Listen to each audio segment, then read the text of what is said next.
Namibia. Hello, Africa. Welcome to Africa Beyond Borders. I'm your host, Soraya Mentor, and today's guest, I'm so excited to introduce them, but let me hold myself together. Africa Beyond Borders is all about celebrating whether Africans have traveled beyond their home countries. It is all about how we carry our culture everywhere we go. I'm so excited to introduce today's guest. It's Jacques Cloete joining us. Hello, Jacques. Hi there, good to be here. Very excited. I'm excited to chat with you. So excited. Jacques is calling us from South Africa and he's here to share his experience to China. Getting into it, Jacques, please introduce yourself a bit to the viewers, where you're from, where you grew up.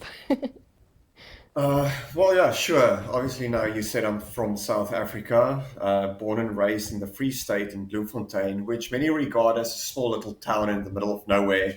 But it's really one of the biggest cities in South Africa with one of the best universities. So grew up there, studied there. I did my undergrad in BA in literature, linguistics, and psychology. And then I went into film production, and I've been doing that ever since. I did many freelance work and some of my own stuff as well, my own productions. And I'm currently living now, not in the Free State anymore. I'm in the green and warm, even in the winter, Eastern Cape in Gqeberha, and I'm currently working as a lecturer at one of the leading film schools in South Africa, where I'm teaching cinematography. No, not cinematography. Apologies, that's an old discipline I used to give. Where I currently teach directing and editing, and this is now all in the study of motion picture. I'm very interested to hear where your name comes from, Jacques. I'm not sure if it sounds Afrikaans or German. Do you have a history behind that? So, Jacques is a French name, Jacques. Jacques. Um, it's not classically South African or even Western.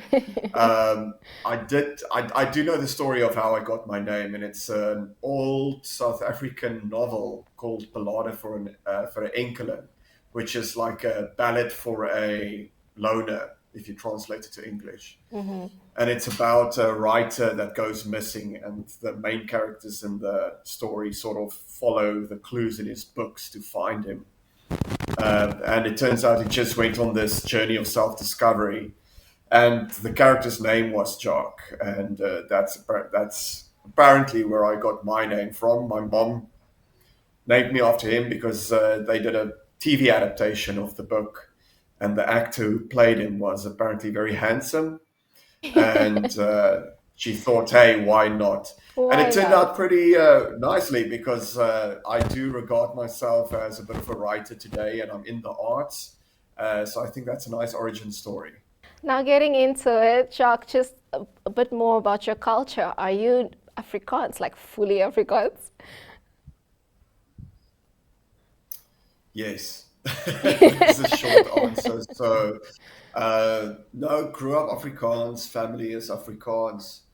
And of course, as someone who is very much into cultural studies and linguistics and language, I always have this sort of internal battle of, language versus culture. Because I do speak more English in my adult life than any other language. Culturally, does that make me? And in South Africa, we are so culturally diverse. We are both everything and nothing at the same time. But no, the short answer is I grew up Afrikaans. Um, but culturally, I do regard myself as sort of a South African chameleon. I'm very much so interested in the diversity of South Africa and, what each culture sort of contributes societally and to discourse. So yeah, I'm just a sponge. I just absorb everyone's Wow. fascinating culture. I think that's a great transition into your journey to China, how you sponge up things and cultures. I'd love to Mm. know, what year did you go and what made you want to go to China, firstly? So that was now 1 year after my studies in 2018. And for anyone who's ever graduated, you are a student for 4 or 5 years, especially if you now go on to postgrad studies, and you're always fulfilled. You always, you're always growing as a professional and as an adult in general. Uh, you get your degree at the end of the year. You've achieved something, and then when that's all said and done, now what? You have those questions of, okay, cool, how do I fulfill myself? How do I grow as an individual? And my first instinct was sort of to say, I've never been out of the country. Um, let's take a year or, however long to just go to another. And I didn't want to go on holiday just for a week. I really wanted to go and, have a lived experience amongst a different people, a different, climate. And so the obvious route is to go teach overseas. You get paid to go overseas, you get a steady income, and the benefits outweigh everything else. So I started looking into that, and I eventually landed. I didn't choose China. I just applied for Abu and Taiwan and Vietnam. Wow. uh, China is the one that worked out. And yes, that happened in February, and then about 3 weeks later, I was on the plane ready to go. 3 weeks later.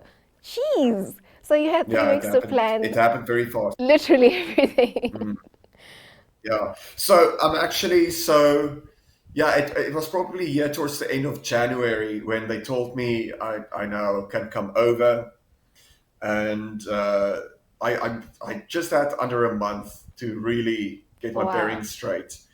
Um, and it's a lot. It's really, yeah. It was. I thinking back now, I was 24 at the time, and I'm not nearly the responsible 30-something-year-old I am right now, um, as I was when I was 24. I don't know how I got everything completed. Right, I was still a baby then, so my mom also helped me with a lot. Right, but right now on my own, yeah, it seems like a daunting process thinking back. That is so insane to hear, and I'm actually so interested to find out firstly what job you applied for and what was the paperwork process like in that month? Yeah. So I applied to be an English teacher. So the first thing I had to do was obviously get my TEFL certificate. So teach English in a foreign language. And that was fairly simple and straightforward, very easy to do that. And once that's complete, then the paperwork starts. So because it's sort of a job, so going over with a visa for 3 months, like a visitor's thing. That's fairly easy. You just go to the embassy and you get all your permits, and you're done. But because it's for work, Yes. they need to, and it's sort of a semi-permanent work job where you now work more than 3 months. And because it's China, and they have a bunch of specific requirements. The strangest one was I had to go get X-rays for my lungs, to see if I was healthy, and also to test for TB, tuberculosis. Then I had to get blood work done to see if I was, completely healthy, if I had any diseases. Suffice to say, that was all clear. um, and then once the medical stuff was done, I had to get police clearance to show that I wasn't a criminal. And again, that was also clear. Um, and of course, this is now as someone who comes from what is considered a small town in the Free State. All of these, the embassies and everything is in either Cape Town or Johannesburg. So that's a bit of a struggle. My grandpa lived in a small town just about an hour and a half away from Johannesburg. So we went there and stayed there for the entire week and basically drove into Johannesburg in and out. Because obviously there are delays and there is confusion of paperwork, and you have to go back and Sure. forth and get a sign off here and then go back there, and then you need your police clearance, but that's not available yet. So yeah, it is a bit of a up and down with regards to getting everything. And then of course I had to get because I'm teaching, needed to get my diploma, uh, my certificate, my education. What do you call it? Diploma? My Bachelor of Arts Oh, diploma. okay. Yeah, it's a diploma.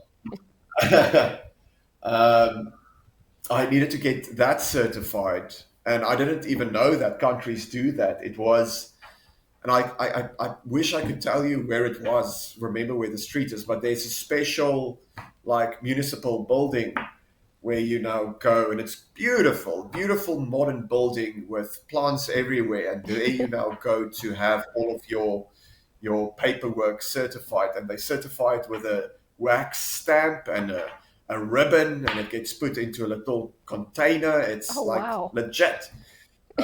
So that was very, like, I didn't, and it's such a small thing, it's just paperwork, but it's so cool that that's the way they do it. It was very, it felt like pomp and tradition, you know, and Wow, whole ceremony. yes, and then yes, pomp and ceremony. I always get that wrong. um, so then there's two embassies, and one was in the Sandton Mall, and the Sandton Mall is huge. It's like, it's Sandton. It's the economic hub of South Africa. Yeah. And in the middle, there's a mall, and the mall is famous for its Nelson Mandela statue and everything. So we walked around there for a while, and then you go up in a tower that's in the mall, all the way up, and that's where you find the China embassy, which was also strange because you go through a mall and then sort of a hotel and then up an elevator like Just see. 12 stories, It's a and then whole you get journey. to the China embassy. Yes. And then, yes, I applied, and then it was a waiting period. And then about, 2 weeks later, I had to go pick up my, approvals and, forms and everything from another embassy that's specifically just for pickup. Um, so yes, and luckily my employer sent out like a list, a form that's sort of like a guide of what is required, where you get it, what you have to say to the people, and after that it's just a matter of googling where these places are, and then sort of planning your day and setting your schedule for that week to collect everything. I think And then of doing this at course, 24 is I insane. No, it is insane. And luckily, I already had a passport. That's an obvious thing that you Yeah. need, but at least I had a passport already, so that was one less thing that I had to get. Ah, I'm just so excited to hear more about your journey in China and definitely to see just what a 24-year-old was taking in that time. Before we continue, we're going to take a quick break, viewers, and we'll be right back.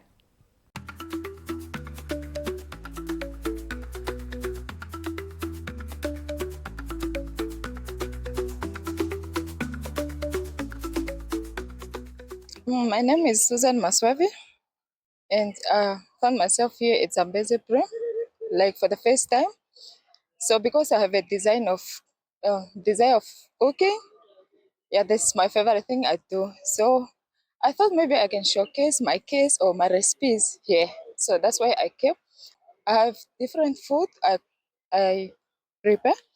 I have Zambezi brim, cooked one and fried one, and also we brine meat. We have pap, which is from meat, like pounded one. Especially like those that was the amazing meal that made us grow up.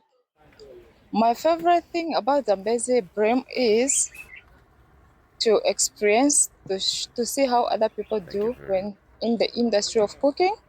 So like now the big challenge was like have to learn from others, like how do they do. So next time I also have to do more or to do better, because this is a big experience. I think next year I'll be the I'll do the greater than I did this year.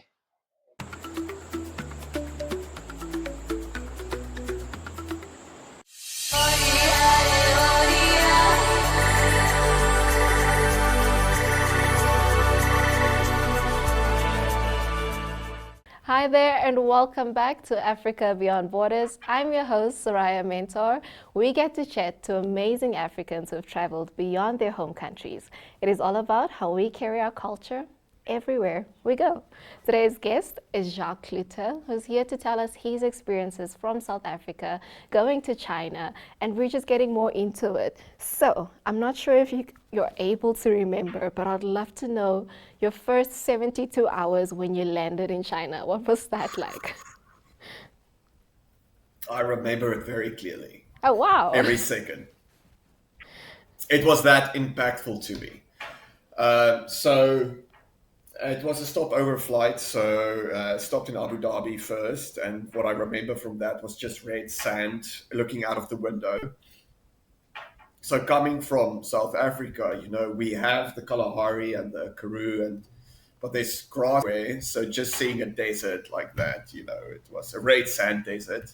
Of course, we have Namibia and Botswana, and they have their deserts. So that was the first thing I remember. And I don't know if I must tell this story, but I desperately needed lip balm because my lips were so dry. And because Okay. getting to the OR Tambo airport, so leaving, it's quite stressful. And, when I get stressed, I lick my lips. And when I boarded, it was 16 hours of dry lips and I forgot my lip eyes. So that was one thing I remember. And I eventually found in the airplane bathroom, they had hand lotion. And I used that eventually. So that's the main thing that I remember from the trip. So landing, the first thing that I remember wanting to like feel was the change in weather and smell. And weather, I landed there in February, so it was sort of spring, uh, just coming off of winter, but it was fairly, neutral. And then the air was quite heavy. That's the first thing I experienced. Even with cold weather, it was very humid. Um, and then finding the guy who's picking me up, and then he put me in a taxi, and I went to the hotel. And that first drive, I remember I put on my earphones, and I played what's the song that I played? Here I Go Again on My Own, and I think it's by Whitesnake. And I was just sitting in the taxi jamming to that. And of course, I should have done more research going there because obviously they have the Great Firewall of China is what they call it. So outside internet is blocked entirely in China, so you can't access WhatsApp or normal internet at all. So you're Wow. completely severed from the rest of the world. And the only way as a Westerner or a foreigner to connect via WhatsApp or, Messenger is to have a VPN, which I didn't have. So I was completely, contactless in a foreign country. And the first thing I remember, I was playing music and I looked around and I thought, wow, the Chinese people sure enjoy gambling. Like they're a bunch of, because all I see are casinos. All around Wow. me is just casinos. But then I thought, wait, but gambling is not legal in China. And that's when it hit me. I'm so used to casinos being the buildings with lights, neon lights, and it's made up to be attractive. In South Africa, these were just normal buildings with lights and fairy Regular lights Tuesday. and LED lights. Yes, so that's the first thing I noticed is that the Chinese people, they are really into aesthetic appeal of their buildings. And that was just the first few that I saw. As the months went on, I saw some of the most beautiful architecture you will ever see. And I mean, Wow. when you go to their cities, the floor lights up outside. There's squares, there's lights and everything. So that was the first thing. And then I got out of the taxi. We were at the hotel, and the taxi driver wanted me to pay him. And no one understands English, or it's difficult to find someone who understands English. I don't know how to tell him that I don't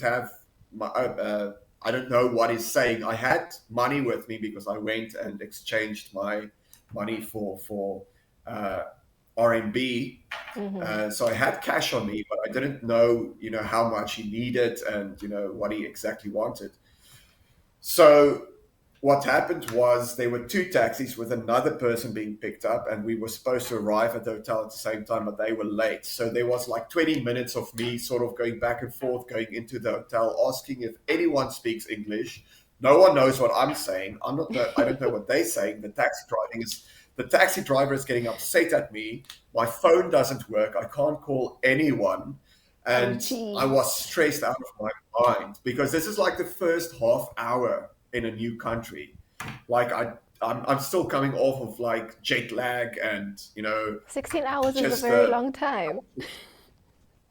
yeah.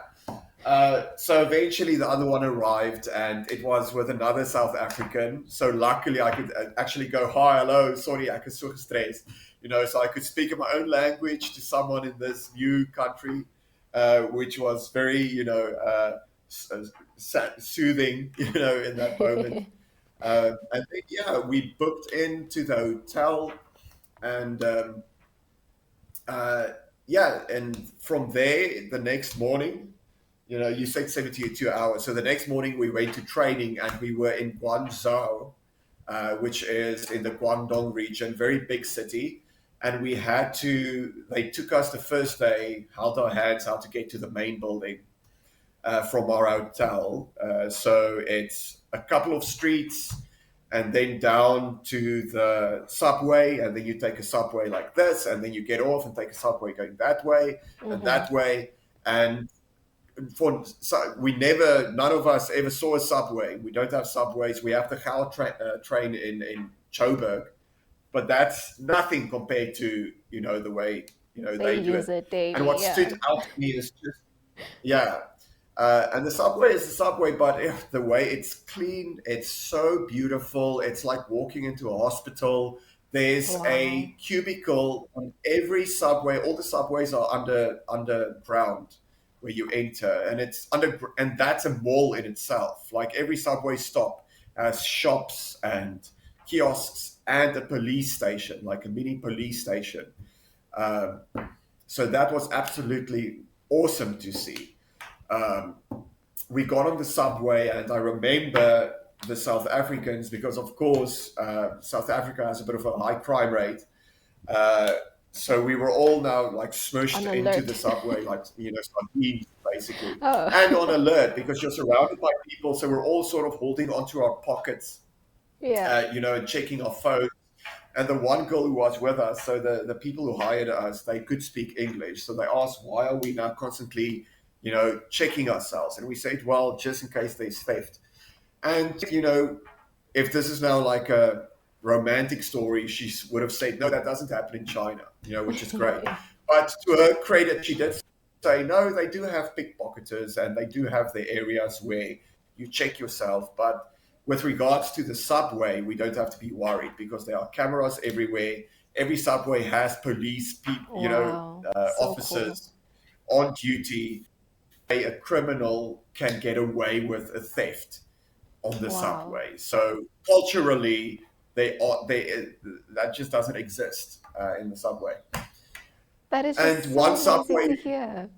yes, and one stop was an underground zoo. So you start Ooh. underground, you go out, you come out. It's a zoo, and they have pandas and you know all sorts of animals and beautiful fauna and flora, just in general. And then you get to the building, and it's a skyscraper, and I've never been on so many elevators in my life than in China. Um, and then we received training, and then of course that night they took us out and they took us to the CBD, and it was a mall, and then the mall goes underground again, and then you're in a 12-story mall that's just books. It's a mall dedicated to books, and then you go again. Everything is sort of connected, and yeah, that was all like so crazy. It's we have malls and stuff, but it's just the culture. Everything is sort of like cartoons and anime, and Yes. everything lights up. It's a culture that's very much in tune with their inner child. Not that they're childish at all. The adults that I met there are fantastic people and very hardworking. Uh, but they are really, they didn't let their inner child die as they grew up, and that you can see that everywhere you That is go. so They very much beautiful to hear. for, Oh, I would love to go yeah, and to that's the China thing. now. It was honestly like stepping at least 50 years into the future. Wow. coming You, from South Africa. ah, Jacques, it's just amazing to hear your adventure. We have to say goodbye to the viewers pretty much soon, but I'd love to just hear one more. If there's an advice you'd like to give to a fellow traveler who is in a similar situation as you and a lesson that you learned from this traveling. If it's someone that's going to China specifically, do all your research. There's a lot of forums. Go to Reddit. That's been a lifesaver. You know, there are Wow. a lot of foreigners in China, and they share tips and tricks on how to survive. And touch as much grass as you can. I remember the first time I saw grass, like a grass patch on the sidewalk. It was like 2 weeks in, and I took my shoes off and to just feel it. So there's a lot of Ooh, concrete, but once you nice. discover the layout and you discover the parks, then everything makes sense.